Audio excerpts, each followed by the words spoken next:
Let me tell you a story about the greatest year of my entire life. So it's the early 2000s, and my photography career was soaring. I'm shooting iconic campaigns and I'm making piles of cash. Now, this was back when straight white males could still work as photographers. Hard to imagine, I know. So, anyway, this Asian hottie slides into my MySpace DMs. She lives about an hour away. So, we don't meet for a few months. We're just DMing and stuff. So we had our first date on a Sunday, and suffice it to say, it went off with a bang. So Wednesday rolls around, and she calls me and she says, "Hey, so I was telling my best friend about Sunday." And I said, yeah.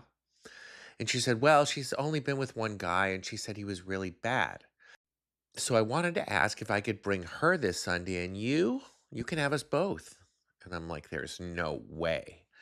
Anyway, they come over and it was an amazing, face melting afternoon. And I figured that this would have to be a one off. But since God loves me, my new girl became obsessed with groups. And what can I say? I have a lot of love to give. We called it Asia Palooza. I would make brunch, sometimes eggs Benedict, sometimes bagels and lox, always Bellinis or mimosas.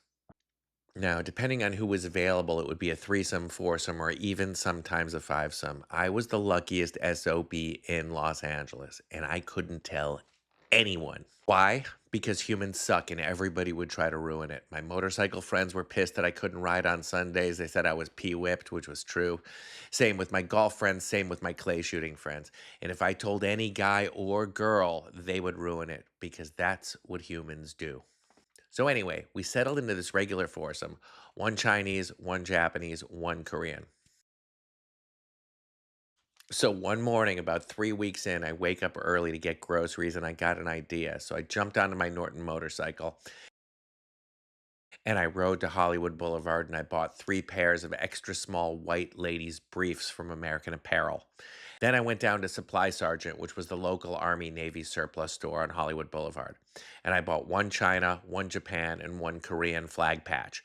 I raced home and I got out the iron and I ironed the patches onto the front of the panties. And when they arrived, I said, "Ladies, I made you uniforms." And they loved them and I loved them. And it was the best year of my life. And even then, I knew it was all going to be downhill from there. Life is short. Have a good time, all of you.